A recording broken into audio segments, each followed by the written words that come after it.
And welcome to Nintendo at Gamescom, everyone. And with that, hello and welcome to the Nintendo RedCube. As always, I'm joined by some friendly faces, my friends from Nintendo of Europe. It's Chris and Filippo. Hello. Hi, everyone. Hey, guys. Hey. I have to be honest, I'm super excited for this show because I'm a huge Xenoblade fan. Yeah, how many hours did you sink into Xenoblade Chronicles 2? I think I have like 600 now. Wow. And maybe 580, something like that. Wow. That's incredible. Yeah, I just love it so much. And today we're going to talk about the Xenoblade Chronicles 2 story expansion, Torna, the Golden Country. That's right. And I'm so excited. Did I say that? I'm so excited. We are too. We are also all big fans of Xenoblade Chronicles 2. And we want to start by showing the new cast of characters of Torna, the Golden Country story expansion. Torna, the Golden Country, the story expansion, takes place 500 years before the story of the main game. Right. And it is quite an interesting expansion because it's almost like a full game. We are also selling it as a retail, so you can also buy it in stores, or you can have it as downloadable when you have purchased the expansion pass for the main game. Right, yeah.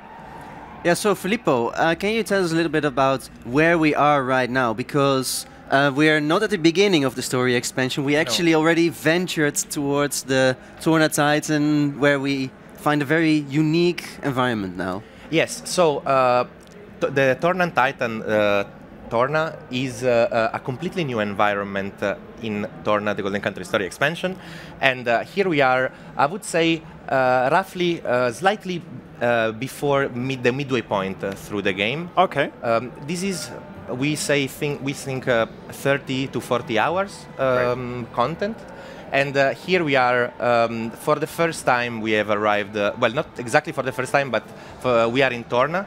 And on the background, you see the tower down there. That's Auresco, the royal capital city of Torna. And our objective today is to reach the capital city. We are in this desertic area now, and it is the first time in Xenoblade Chronicles 2 that we actually see this type of environment, this big desert environment. Well, we've seen a little bit of it, a glimpse of it in trailers before. Yes. But this is the first time that we can really show the gameplay and how traversing through this desert really feels very different from what we've experienced in Xenoblade Chronicles 2. That's true. And also I wanted to give a warning to our fans. We will try, for the most part, to not give you any sort of spoilers for the storyline.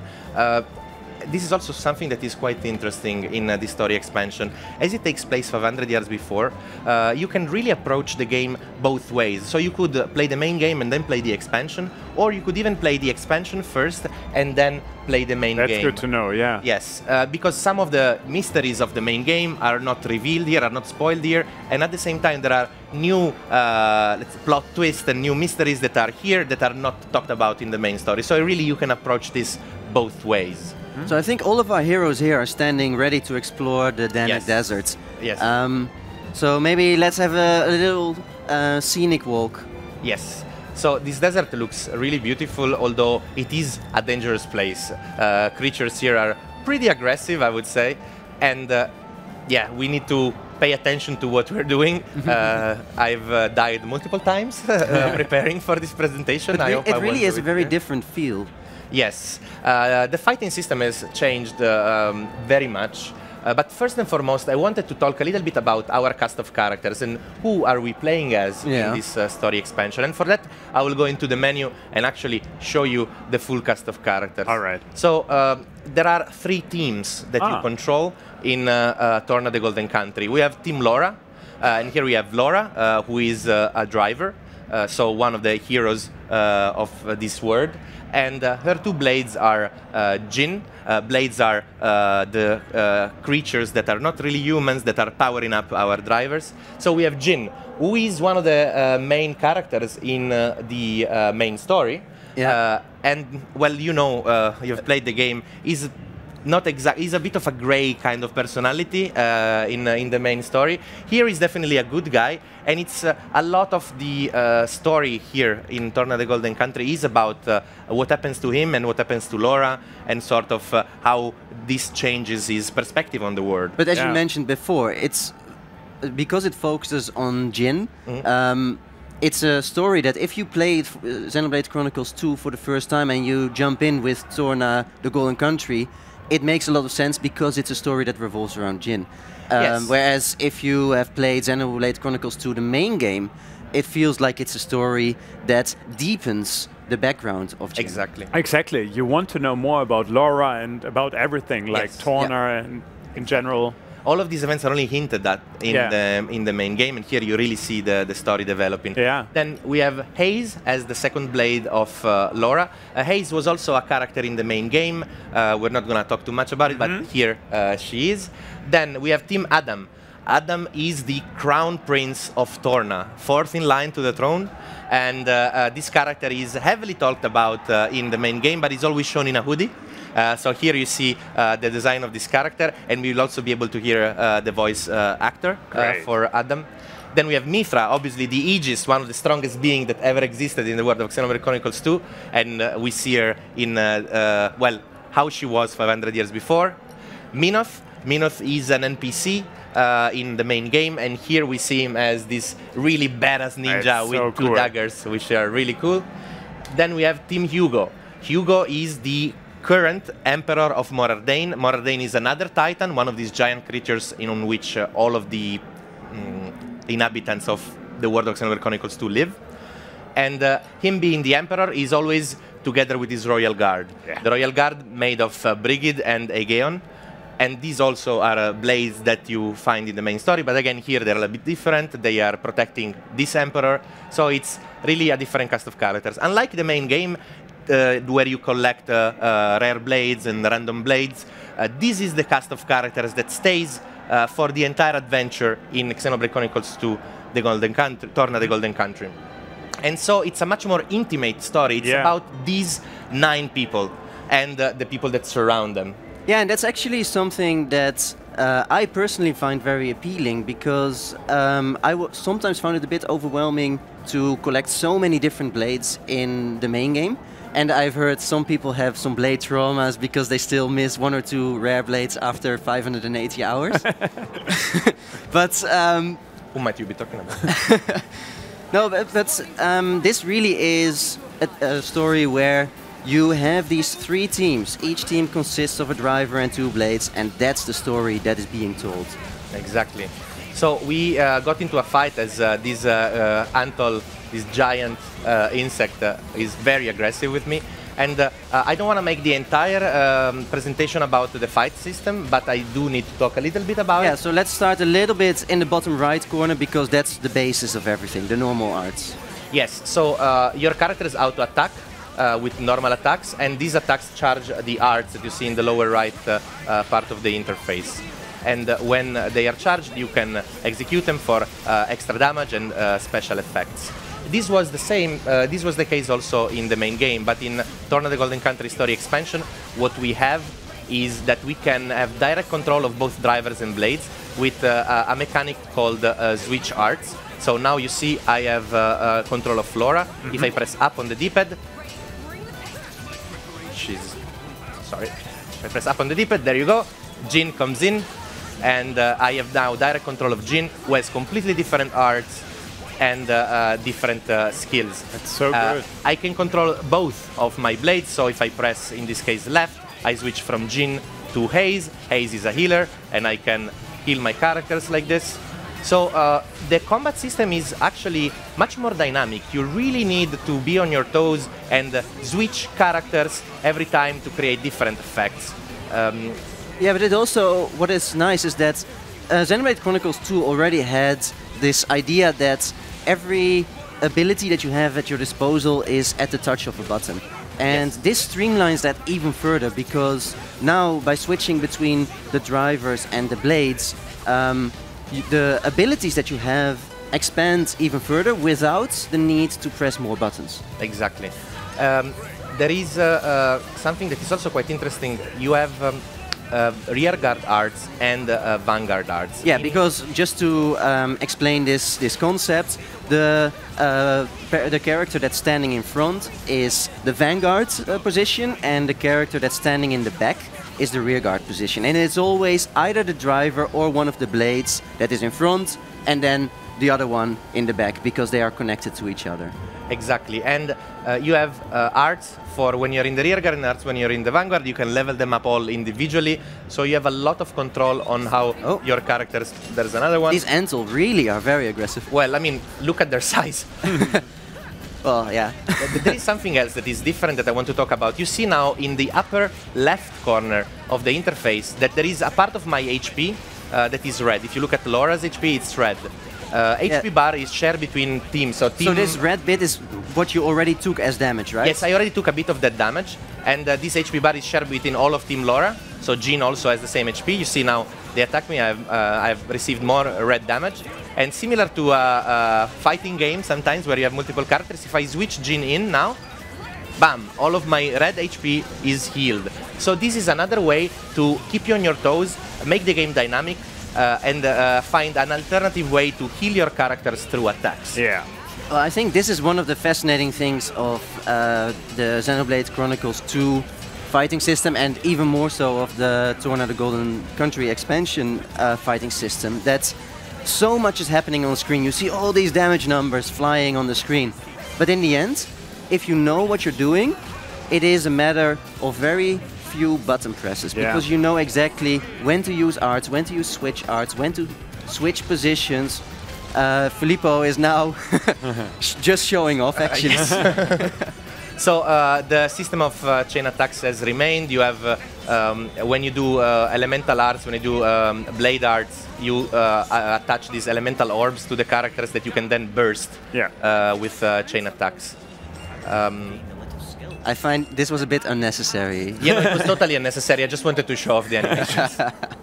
And like you said before, Chris, even Xenoblade Chronicles 2, the game that we already know and love, it already had the opportunity to make everything so much easier compared to previous Xenoblade titles. Yeah. Like using the skills, switching around the blades and everything. That was so easy in Xenoblade Chronicles 2, and it's now even enhanced in Xenoblade Chronicles 2 story expansion, Torna the Golden Country. Just because your characters attack automatically, it doesn't mean that you don't need to pay attention. No, you always have to. Well, it's very much about timing and paying attention. That's also what makes the fighting system so engaging. Yeah. And I think, personally, it's really cool that you now have direct control of each of these 9 characters, because it also means that it really feeds into the kinds of strategies that suit you. Yeah. Especially when it's related to breaking, toppling, launching characters. Yes, so speaking of which, I wanted to showcase 2 more elements of the fighting system, which are, first of all, you talked about breaking and toppling. These are driver arts, driver combos, which are already in the main game. So now I am breaking, hopefully, with Laura using Hungry Snake, one of her moves. And then you see, as I come in with Jin will topple automatically as he come into battle, because there are arts as well that are called switch arts. So every character, whenever they are switched in, they will perform a special ability. They will perform a new art. Yeah, so switching in from the Rearguard into the Vanguard position. Yes. So, for example, in this case, I can break with Laura, and then coming in with Jin, I will topple. And there's actually some really cool combos that you can continue to do so if you really make use of every character's ability. Break, topple, smash. Exactly. Yeah. Break, topple, launch, and smash. Exactly. Yeah, right. Oh, what I'm seeing right now, if I might say something about that, we just saw the mineral that the fish that you're trying to get out of the little sea or water. The collection point, yeah? yes. Yeah, exactly. It had this really small item, which is new. Yes, it's a little change in the interface. There where we see it. In a collection point, before you wouldn't know what the collection point was. Yeah. Now you have this icon, so I know that I'm gonna collect flowers from here. Yeah. When you're looking for a specific item, you maybe don't want to look for everything, so now you know exactly what you're gonna get from that collection point, which is nice, I think, for people that really want to collect specific items. And we'll talk a little bit more how this feeds into another new mechanic mechanic that has been introduced into the story expansion. And you told me that I'm sorry, that you even see the quality of the material that you're going to get. Yes, so you saw that those flowers that we just got, they were called pretty wild flowers, and the collection point was yellow. Yeah. There are other collection points that are white, other collection points that are purple, so you also see the quality of the collection point. So now we are going into the capital city, we are approaching Auresco, and when we will reach the staircase, a cutscene will start. I'm saying this just, there are some of our fans that absolutely do not want to see any cutscene, nothing at all. So as soon as I go up these stairs, a cutscene will start. If you don't want to be spoiled, just skip 2 minutes of the video, and when you see us again, then you know that the cutscene is over. So I'm going there now.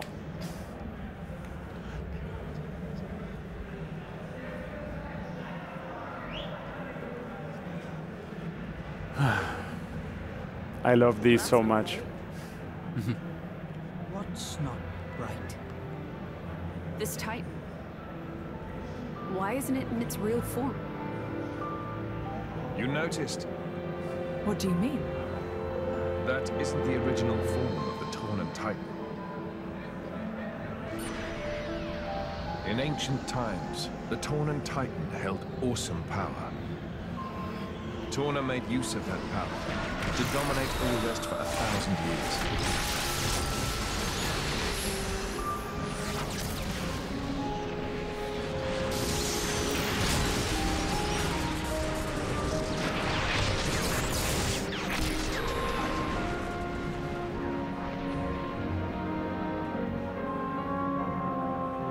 But the power was shut away in the reign of Electos I. Since then, the Titan has looked like this.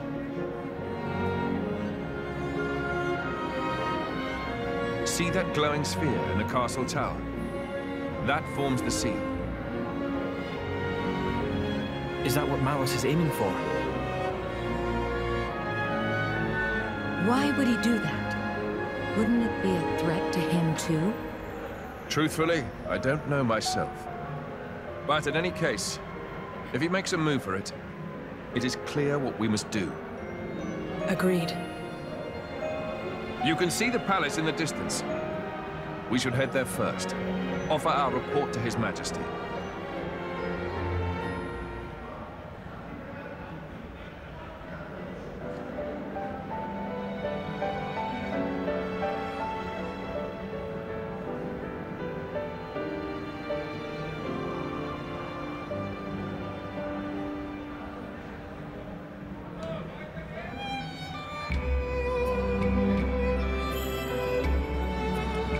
There we go.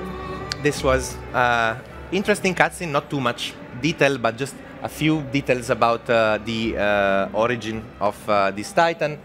And we are now in Auresco, the royal capital. One thing I wanted to say, because we heard the voice of Adam, Japanese and English voice acting will be included from the start in the game. Yeah, what I really like about Auresco is that it has a very unique vibe. It has this sort of Japanese feudal vibe combined with a more medieval kind of setting and this little Xenoblade flavor. Yes, so now that we are going around the capital city, of course there's lots of NPCs, we can notice this almost like pagoda style roofs together with brick buildings, together with metal decoration. It's really like a fusion of feudal Japan and medieval Europe, in my opinion. So I just wanted to show one more thing about the capital, just to give again this this feeling. You see here these structures, and as we approach the royal palace, we see a beautiful Zen garden of sorts. It's quite cool again how these areas mix, and we see here the tower that is at the center of the capital city. But we don't want to spoil too much of all the things you can do in this capital city, so we're now going to talk about another system that fans of the series of Xenoblade Chronicles might remember from Xenoblade Chronicles 1. It's not exactly the same, but there is quite a similarity with the affinity system of Xenoblade Chronicles 1, with this new system that we call community. Communities are, well, I'm just going to travel to Gormott, another Titan now. So I'm going to just hide the map so I don't spoil every location of the game. And I'm going to teleport to another Titan here.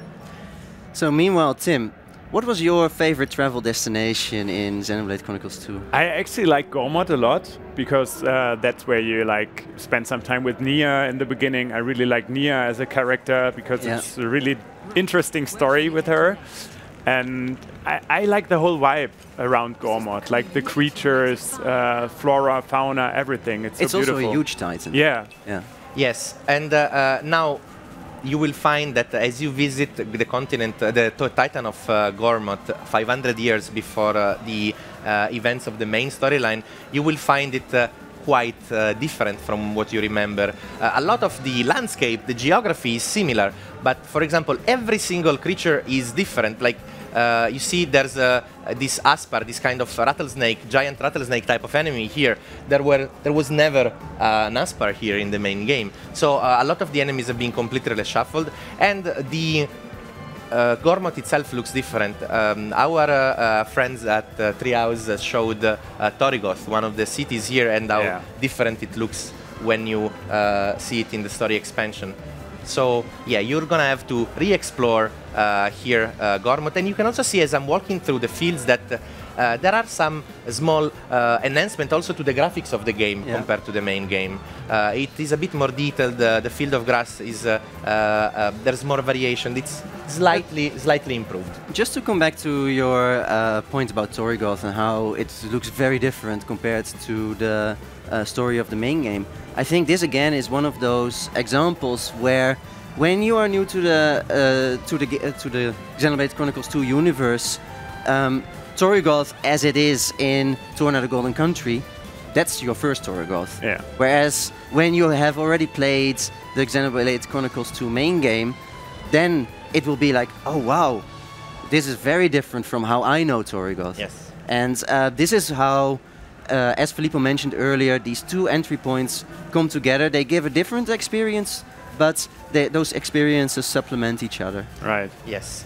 So let's go back to this community system that I was speaking. So communities are, whenever you talk to a character, basically you will form a map of a community. So here I can show you, for example, my community is this. At the moment, these are all of the important NPCs I've talked about so far. And for example, here you even see that this guy with an exclamation mark on the UI gave me a quest. You can also see which quest it was. So you really form a map of all of your social connection. And when you help somebody out and you solve their quest line, then you would see the people going from the outside, they will come into the inner circle and they will become your supporters. Yeah. This is connected to another new mechanic in Torna the Golden Country story expansion, which is the crafting system. So you'll see here that I have talked to this guy here, Hassan, who is giving me a quest in Lasham Cove. The quest is called A Taste of Home. And in this quest, this guy is very far away from home. He's a person from Morardain, and he wants us to cook for him a special dish. Mm-hmm. And we can do this in the campsite. So as I approach the campsite, campsites also replace inns of the main game. So you can rest and gain experience that you got through quests, for example. You can also chat, and you have some scenes, some optional scenes that go even deeper into the story if you want. They're not necessary to understand the storyline, but just, you know, relationship between characters and things like that. And finally, you have the crafting system that has been really beautified by these amazing chibi-style portraits. I can see where this is going. Yes, and you can see that every character actually has their own crafting. So, for the quest that we want to solve, we go with Jin. Jin has home cooking, and you can craft food that will buff you, that will give you temporary improvements.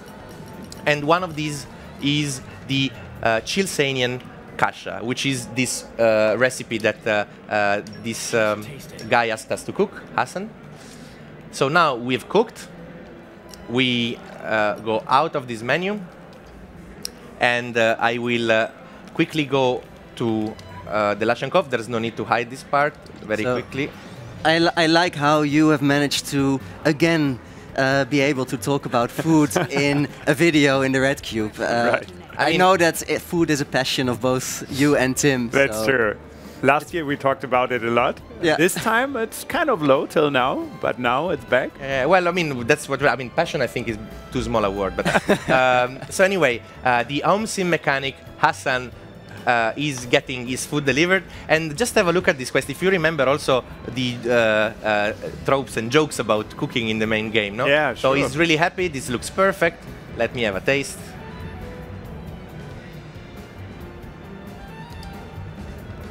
He likes it. Yeah, mouth-watering, sweet sauce, top-notch cooking. Nice. But this is not Chilsanian cuisine. And why? Because Morardain is this very industrial titan, right? And so It's too just good. too delicious. It's too good. And yeah, basically saying that his mother doesn't cook this good. Yes. So now, I just happen to know the right person for the job. Yeah, I have someone in my mind. I remember the cooking of some of the characters in Xenoblade Chronicles 2, the main story. was not that much up to par, right? Yeah. So now, if you look at the notification, he just gave us the deluxe version of that dish that Mithra can cook this time. Okay, So, small hint. yeah, a small hint. I mean, you know, as I was referencing before, the jokes that people make about Mithra's cooking in the main game. So now we go back to the campsite, and we go for Mithra's crafting skill. Can you really call it a craft? Well, I mean, they call it creative cuisine. And if you actually look at the recipes, they're all like disgusting mixes of monsters and things like that. So now we have here the Chilsanian Kasha Deluxe, which has been given to us as a new recipe via the quest line. We cook it, and then we go back to the ship. Lashenkov, there we go. So, would you ever try Mithra's cooking in real life? No, I'm not so keen on it. I'll try everything once. So we go back to Hassan, and let's see what he says now.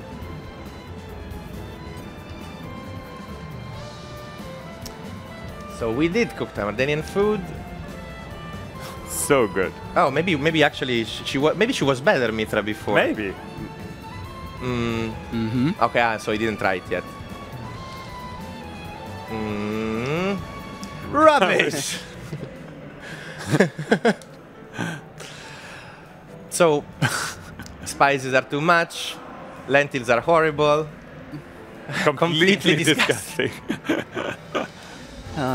Poor guy, he must have had a terrible childhood. I mean, it must be like some sort of PTSD trauma that like he goes back to.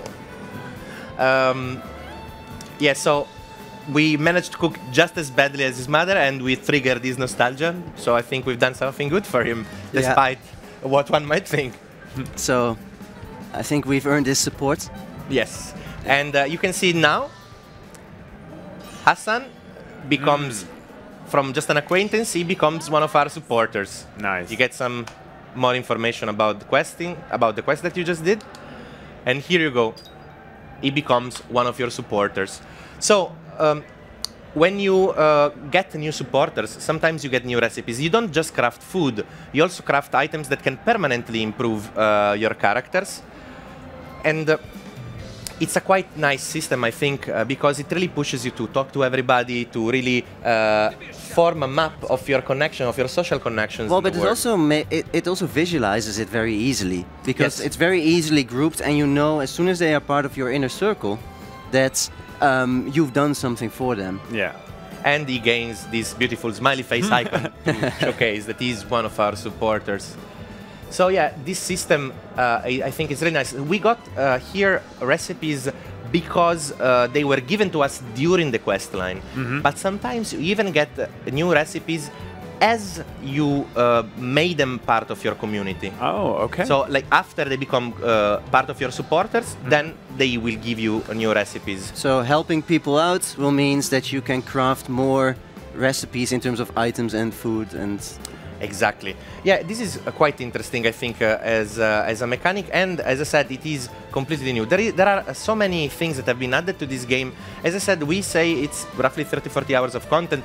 As you well know, you can dig down and you can make this an infinite game, but this is a system that sort of takes the place of the Titan development. Yeah. You remember the 5 stars thing that was much longer as a system because it was encompassing the entire game, which was much bigger, of course, the main game. This sort of substitutes that in a new, interesting, and fresh way. Just like the combat system has been changed to offer something fresh if you have played the entire main I'm excited to try it. Yes, I mean, I was really surprised when I saw it for the first time because there's really so much. We didn't get into all the details. There would be too much to talk about. I mean, we would make this segment easily 2 or 3 hours, you know, that we can do it. But now we want to talk about something else that's also related to Torna. Something else that's also related to Xenoblade Chronicles 2. As you know, we also have updated the main game quite substantially compared to the release. And when you purchase the expansion pass, we've given additional rare blades, additional quests, and even a whole new challenge mode that I don't know if you've tried, but really, again, makes you play the game in a completely different way. Yeah, plus, of course, the story expansion, Torna the Golden Countries, is part of the expansion pass. Exactly. As I said at the beginning, if you have purchased the expansion pass for the main game, you will basically have it automatically downloaded to your console on the 14th of September. But we are still updating also the expansion pass content for the main game. Ooh. Yes. And we actually have a very, very, very special announcement to make. And actually, we want to make this announcement through a completely new video that for the very first time in the world we see here in the RedCube. So when we can watch this video, I'm just not gonna say what it is, we're just gonna play it. Great.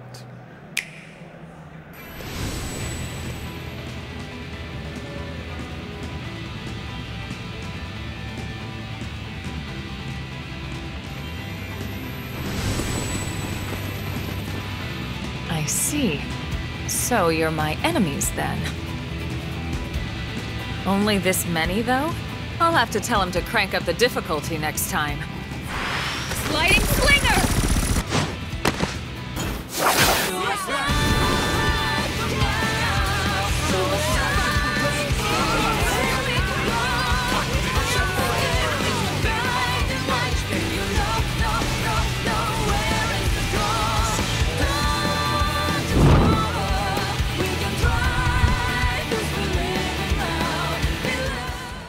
Yes. Yes. So Elma, the famous character from Xenoblade Chronicles X, makes an appearance in Xenoblade Chronicles 2 if you have purchased the expansion pass. And she appears, of course we have some hints of how she appears. We're not going to go into much details on how she appears in the game, but she's there, just like Rex and some other characters have appeared before from Xenoblade Chronicles 1. We have also... Shulk, you mean? Sorry, Shulk. Oops. Yeah. Whoa, mama. That was a big mistake. Can happen to the best I will of us, never Filippo. forgive it. But anyway, But that's not all. that's not all, exactly. That is not all, because we are also releasing an entirely new rare blade, and this rare blade is called Corvin. We have a piece of artwork here to show how this rare blade looks. Here you go. This is Corvin, that is a very powerful rare blade that can smash. So there are not too many blades that can use the ability smash, so it's quite important, I think, for people that want to really expand into the end game, reach the super bosses. It will be a very, very strong character that you can use to enhance your party in the main game if you have purchased the expansion pass content. And so I'm also very, very happy to say that this content will be available shortly after this presentation. So Both Elma and Corvin. Exactly. Both Elma and Corvin will be available for you to download if you have purchased the expansion pass just after this video. I mean, a bit after this video. I'm so sorry, I have to go now. I have to go home and download it. In that case, let's just quickly wrap up. Yeah. Because Torna, the Golden Country story expansion, releases as part of the expansion pass on the 14th of September and as a standalone software in shops on the 21st of September. Nice. So I hope you guys are looking forward to it. We will be sinking a lot more hours into the software, I think. We definitely are. Yeah. Yeah, definitely. And one thing I wanted to add, obviously I said something that wasn't totally correct. I said that you meet Nia in Gormod for the very first time. I know that's not correct, but I think you guys know what I meant with spending some quality time with her, getting to know her better and everything in Rearguard and Gormod in general. So I hope you guys don't rip me apart now. So thank you very much for tuning in today, and I hope you guys are with us for the next Nintendo RedCube show. Chris, Filippo, thank you so much. Thank you very much, Tim. I'm excited for the game, and I hope so are you. So see you in the next video. Goodbye. Bye.